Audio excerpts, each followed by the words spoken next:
আমি নিজে সরকারের থেকেও প্রোপাগান্ডা ডিসইনফরমেশনের শিকার হয়েছি।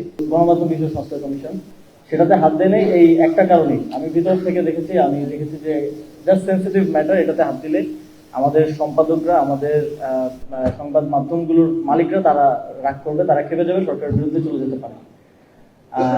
এবং ইভেন আমি নিজে সরকারের থেকেও প্রোপাগান্ডা ডিসইনফরমেশনের শিকার হয়েছি, এবং আমি তখন নিজে একটু দেখার চেষ্টা করছিলাম যে সরকারের মধ্যে কি মেকানিজম আছে যেটা আমাকে প্রোটেকশন দিতে পারে এজ এ নাগরিক এই ধরনের ডিসইনফরমেশনের বিরুদ্ধে কিংবা এই ধরনের প্রোপাগান্ডার বিরুদ্ধে।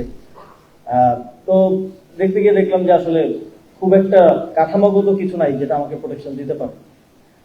তো এখানে গণমাধ্যম সংক্রান্ত একটা স্বাধীন কমিশনের বিষয়ে আলোচনা হয়েছে। সেটা হলে হয়তো আমরা এই ধরনের একটা প্রোটেকশন রাষ্ট্রের নাগরিক হিসেবে আমরা পেতে পারি, এবং সাংবাদিকরাও একটা প্রোটেকশন পেতে পারেন, এবং ফ্রিডম অফ স্পিচ সংরক্ষিত হতে পারে আর কি।